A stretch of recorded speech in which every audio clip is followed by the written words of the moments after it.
45 सालों में बेरोजगारी सबसे ज्यादा क्यों है। एनसीआरबी का रिपोर्ट बताता है उत्तर प्रदेश में सबसे ज्यादा क्राइम हुए। शर्म नहीं आती है देश के प्रधानमंत्री को ऐसी बात करते हैं। हमारे देश में किसी अन्य मुल्क से आरडीएक्स आ जाता है और हमारे जवानों को उड़ा दिया जाता है। मोदी जी बोले हैं अगर कांग्रेस की सरकार आएगी तो 55% विरासत छीन लिया जाएगा।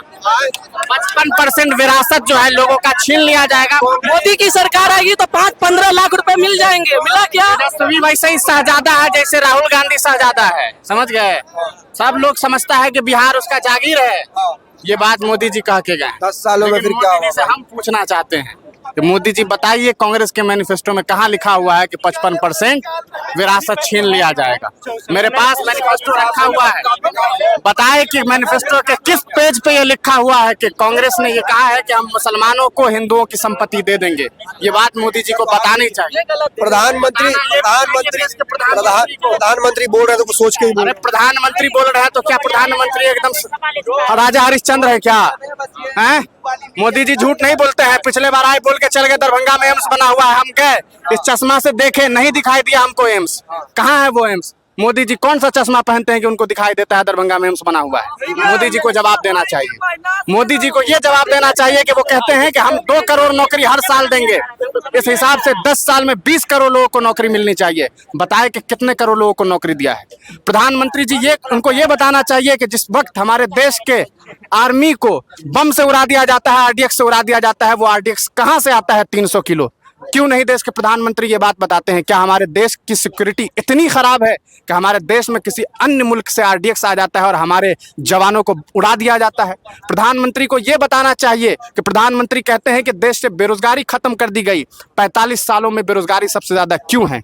एनसीआरबी का रिपोर्ट बताता है उत्तर प्रदेश में सबसे ज्यादा क्राइम हुए हैं। प्रधानमंत्री को बताना चाहिए कि क्राइम क्यों नहीं कम हुआ है। प्रधानमंत्री को यह बताना चाहिए कि प्रधानमंत्री जो कहते हैं जा करके कि कांग्रेस की सरकार आएगी तो लूट लेगा, बताए कि इलेक्टोरल बॉन्ड में प्रधानमंत्री ने उस वैक्सीन की कंपनी से पैसा क्यों लिया जिसके वैक्सीन की वजह से आज देश के लोगों को टीटीएस होने का खतरा है, यानी कि उन्हें हार्ट अटैक आ सकता है, ब्लड क्लॉटिंग हो सकता है, ब्रेन स्ट्रोक हो सकता है। प्रधानमंत्री जब उस वक्त वैक्सीन लगवाते हैं तो बड़ी बड़ी तस्वीर लगा करके कि वैक्सीन जैसे प्रधानमंत्री जी ने खुद से बनाया हो, नाला के पानी से निकाल लिया हो और उसी के गैस से वैक्सीन तैयार कर लिया हो। प्रधानमंत्री को यह बताना चाहिए। प्रधानमंत्री को यह बताने की जरूरत नहीं है कि इस देश में, इस बिहार में जो है यहाँ के शहजादे जो तेजस्वी यादव को वो टारगेट करते हैं और वो कहते हैं कि तेजस्वी यादव चाहते हैं कि यहाँ की जो सेना है उसमें कौन हिंदू है कौन मुसलमान है।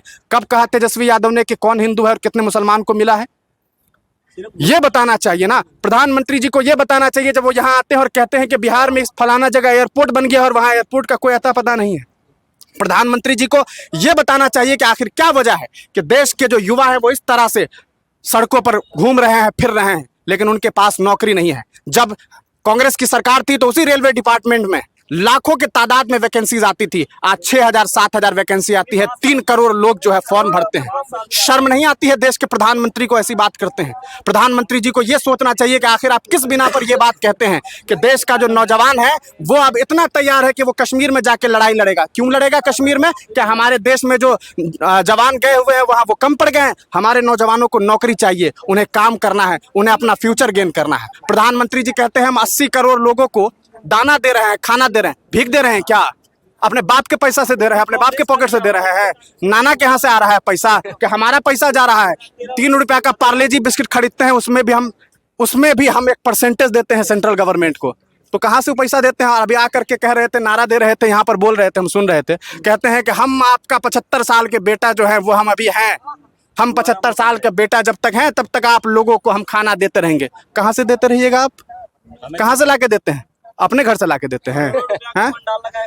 एक नौकरी वो देते हैं। पहले कहते हैं 5 किलो अनाज हम देते हैं। कितना का देते? 5 किलो अनाज कितना का होता होगा भैया? आप लोग बताइए जरा सा, कितना का हो जाएगा 5 किलो अनाज? 100 रुपया। 1,000 रुपया मैक्सिमम मान लें। 1,000 रुपया में 5 किलो अनाज, 1,000 रुपया या 2,000 रुपया मान लें। एक महीने में 2,000 रुपया का देता होगा सरकार। मतलब साल में कितना हो गया? 24,000। 24,000 रुपया का देता होगा। एक साल में 24,000 देते हैं।